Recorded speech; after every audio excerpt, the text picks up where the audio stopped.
이제 성경의 마지막 권인 요한계시록입니다. 오늘 이제 요한계시록의 그 첫 장부터 이제 3장까지의 말씀을 함께 읽었습니다.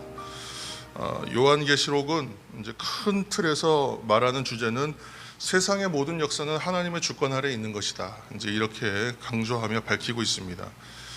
교회와 성도를 핍박하는 세상의 어떤 권력과 힘도 결국은 잠깐인 것이죠. 그래서 최종적으로 하나님을 대적하고 하나님의 성도들을 핍박하는 자들에게는 결국은 어떤 것이 있냐면 심판과 종말이 반드시 있다. 그리고 하나님의 말씀에 끝까지 순종한 사람들에게는 마지막 날에는 새 하늘과 새 땅이 주어진다. 이렇게 이제 큰 주제 안에서 말씀하고 있는 것입니다. 우리가 함께 오늘 요한계시록 이제 첫 번째 장의 1장 1절 말씀을 우리가 함께 읽겠습니다. 1장 1절입니다. 요한계시록 1장 1절. 예수 그리스도의 계시라 이는 하나님이 그에게 주사 반드시 속히 일어날 일들을 그 종들에게 보이시려고 그의 천사를 그 종 요한에게 보내어 알게 하신 것이라. 아멘. 표제어라 그러잖아요. 큰 제목 같은 내용들이 있는데 오늘 그 표제어는 이제 요한계시록의 표제어는 1장 1절 이제 말씀인 것이죠. 그래서 지금 이제 읽을 말씀이 책 전체의 제목과 같은 것입니다. 그래서 그리스도로 계시로 씌어진 이 계시록은 어떻게 읽어야 되냐면 예수 그리스도를 중심으로 읽고 예수 그리스도를 중심으로 이제 해석해야 하는 것입니다. 그래서 사도 요한은 당시에 이제 사람들이 이제 큰 핍박 가운데 있었습니다. 그래서 불가항력적인 박해예요. 이것은 뭐 피할 수도 없고, 이것을 뭐 면할 수도 없고, 결국은 당할 수밖에 없는 일인데, 이 불가항력적인 큰 박해 중에 있던 성도들을 향해서 다시 오신다 주님께서는 그것을 아주 생생하게 증언하고 싶었습니다. 그래서 이제 증언하고 있는 내용들인데 1장 7절에서 8절 말씀도 우리가 한번 읽겠습니다. 1장 7절에서 8절입니다. 7절 8절. 볼지어다 그가 구름을 타고 오시리라. 각 사람의 눈이 그를 보겠고 그를 찌른 자들도 볼 것이요 땅에 있는 모든 족속이 그로 말미암아 애곡하라니 그러하리라. 아멘. 주 하나님이 이르시되 나는 알파와 오메가라. 이제도 있고 전에도 있었고 장차 올 자요 전능한 자라 하시더라. 아멘. 전능자로 오신다 예수 그리스도께서는. 그리고 그분은 알파와 오메가시다. 그 처음과 나중이 되신다. 장차 이제 영광스럽게 오실 것인데 이 말은 뭐 우리가 잘 아는 말씀들이지만 예수 그리스도께서 세계를 처음에 시작하실 때의 창조주와 같으시고 또한 세상을 구원하시는 구세주가 되시고 또 장차 세상을 심판하실 세상 끝에 오시는 심판주이시다. 이 동시에 그러한 모습들이 다 있으신 분이라는 것을 증언하는 거예요. 그래서 알파와 오메가는 창조와 종말, 처음과 끝 이렇게 말씀하고 있는 것이죠. 그리고 이제 1장 3절을 보시면 이 책을 가리켜서 뭐라고 얘기하냐면 예언이라고 말하고 있거든요. 예언이다. 그래서 사실은 그 묵시록이라고 하잖아요. 예언과 묵시. 그래서 요한계시록은 예언과 묵시적 내용을 너무 강조하고 사람들이 이제 이 책을 읽을 때 묵시와 또 예언적 내용이다 보니까 또 마음대로 푼 것도 좀 많습니다. 그래서 오해도 많고 또 잘못된 해석도 많고 또 이 말씀들 가운데서 이단도 엄청나게 많이 나왔습니다. 근데 이제 사실은 그런데 이 책을 읽어낼 때는 정작 이 책이 사실은 7교회에 보낸 서신이다. 그래서 서신서의 차원에서 읽어야 될 부분도 있는 것이거든요. 그래서 오늘은 이제 우리가 이제 7교회의 서신으로 보낸 것이다라는 관점에서 이제 이 책들을 읽어 나갈 텐데 1절에서 어떤 7절, 8절에 이르는 이 서문 부분을 빼고 나서 이제 오늘 읽은 3장까지의 전체 내용은 말 그대로 소아시아 지역에 있는 7교회에 보낸 내용, 서신이죠. 편지예요. 그래서 7교회로 대표된 교회들에 보내는 칭찬과 책망의 이야기 이렇게 시작하고 있는 것이죠. 그래서 이 말씀은 오늘날 교회에 그대로 적용할 수 있는 말씀이다. 그렇게 말씀드리면서 이 책을 읽어나갑니다. 7교회는 그 에베소를 시작으로 해서 이렇게 시계 방향으로 이제 순서대로 잡았어요. 그래서 서머나, 버가모, 두아디라, 사데, 빌라델비아, 라오디게아 이 순서가 시계 방향으로 이렇게 그 순서대로 적혀 있는 것이고 편지를 보내는 교회의 수가 몇 개냐 하면 다른 게 아니라 7개죠. 그래서 성경에서 7이라는 숫자는 완전성을 말하는 것이에요. 그러니까 완전성이요 전체를 이야기하는 의미가 있어요. 그러니까 이것은 당시에 이 편지를 받는 교회가 7교회란 얘기는 7교회만 들으란 얘기가 아니라 교회 전체를 향한 말씀이다. 그리고 오늘날 이 말씀을 읽는 교회 전체에도 해당하는 이야기예요. 왜냐하면 이게 완전한 전체를 말하는 것이니까.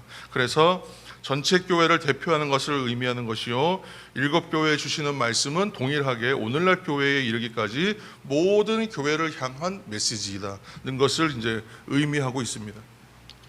각각의 이제 교회에 주시는 편지의 마지막에 동일한 어구가 반복되죠. 오늘 대표적으로 한 부분은 2장 7절 말씀을 우리 함께 읽겠습니다. 2장 7절. 계시록 2장 7절 말씀입니다. 2장 7절.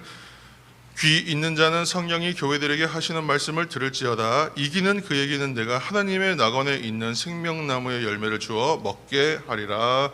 아멘. 이제 바로 이제 귀 있는 자는 성령이 교회들에게 하시는 말씀을 들을지어다. 이 말이 계속 이제 반복되는 거예요. 그래서 이 7교회에 주시는 메시지는 어떤 말씀이에요?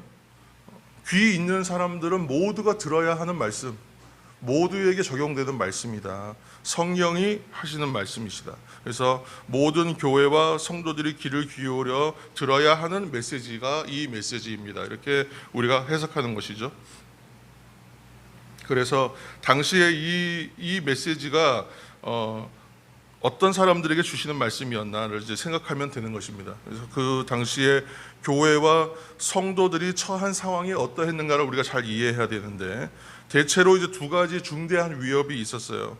첫 번째는 이제 황제 숭배를 강요받고 있는 시절이었다는 거예요. 그래서 이것을 이제 당연히 그리스도인들은 거절할 수밖에 없고 이 일들을 납득하고 받아들일 수가 없는 일들입니다. 그래서 이것으로 인하여 이제 시작되고 아주 심해졌던 박해와 핍박이 하나 있었고, 또 하나는 이제 로마의 그 당시의 문화, 어떤 그 신앙의 환경에 방해되는 문화가 있었죠. 그래서 이것은 좀 타락하고 음란한 문화적 어떤 공격, 이 두 가지가 있었다. 그래서 이러한 의미에서 생각해 보면 큰 틀에서요, 사탄이 그 당시에 갖고 있었던 목적은 로마라고 하는 거대한 힘, 외적인 힘, 또 그 당시에 음란한 문화, 이 두 가지를 사용해서 교회를 이제 해체하고 멸절시키기 위하여 교회를 공격하던 시기였다. 이렇게 이해할 수 있죠.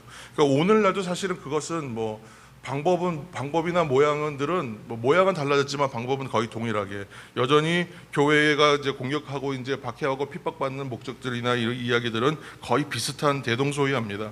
그 당시에 이 거대한 힘입니다. 사실은 굉장히 이 거대한 힘 앞에서 교회는 굉장히 왕성해져 가다가 이제 광풍이 부니까 마치 큰 바람 앞에 있는 촛불과 같이 그렇게 아주 굉장히 위험천만해 보이는 그런 상황들이었던 것이죠.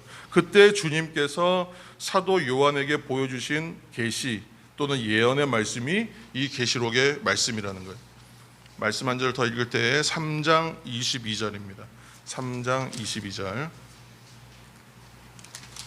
마지막 절 말씀, 3장 22절. 귀 있는 자는 성령이 교회들에게 하시는 말씀을 들을지어다. 아멘. 아까 이제 각 교회에 말씀을 주시고 마지막 말씀도 동일한 말씀이에요. 그러니까 눈에 보이는 이 세상의 이면에는 무엇이 있냐면 지금 이제 앞에 보이는 건 뭐예요? 거대한 핍박, 마치 촛불 하나와 같이 위태로운 처지에 있는 교회와 성도들 앞에 불어대는 거대한 광풍과 같은 현실입니다. 그러나 그 현실과 이 세상의 이면에는 누가 계시냐면 하나님께서 다스리시는 나라가 있다. 동시성이에요. 이 땅에는 고난과 박해로 보이고 거대한 광풍처럼 밀어붙이는 그러한 현실의 나라가 있지만 동시에 하나님 나라가 그 이면 가운데는 함께 존재하고 있다. 그러므로 성도들과 교회들은 어떻게 해요? 끝까지 믿음을 지키라. 그렇게 말씀하고 있는 것이에요. 오늘날 교회들도 뭐 대형화되고 교세가 확장되어서 거대해 보이지만 사실 교회는 굉장히 미약하죠. 그래서 사회적인 공격, 비판 앞에서 굉장히 무력할 수밖에 없습니다. 그래서 교회는 그 어느 시대에나 항상 핍박받고 박해받을 수밖에 없는 존재예요. 왜냐하면 이 세상의 방향성과 이 세상의 모양과는 정반대의 어떤 모습을 취할 수밖에 없기 때문에 그래요. 그 본질이 그러합니다. 그래서 오늘날 교회들도 미약하죠. 그래서 세상의 거대한 불신과 타락 속에서 과연 교회가 어떤 일을 할 수 있을까? 이 거대한 흐름 앞에서 교회가 이 역사를 바꾸어 갈 수 있는 힘이 있는가? 근데 그런 생각들을 하게 됩니다. 어찌 보면 영적인 막막함, 그것을 우리가 경험합니다. 그러나 이제 오늘도 동일하게 말씀하시는 거예요. 3장 22절, 2장 7절에 있는 말씀들로 동일하게 말씀하시는 거예요. 귀 있는 자는 성령이 하시는 말씀을 들을지어다. 이 말씀을 그대로 하고 계시는 것이죠. 그래서 말씀대로 이기는 자, 지키는 자, 붙잡는 자, 충성하는 자는 결국은 어떻게 되냐면 승리하게 될 것이라는 거예요. 이 사실을 기억하시면서 말씀 앞에서 말씀을 지키고 말씀을 붙잡고 말씀으로 충성하시는 저와 여러분 되시길, 우리 교회가 되기를 예수님의 이름으로 축복합니다. 우리 함께 잠깐 기도하겠습니다.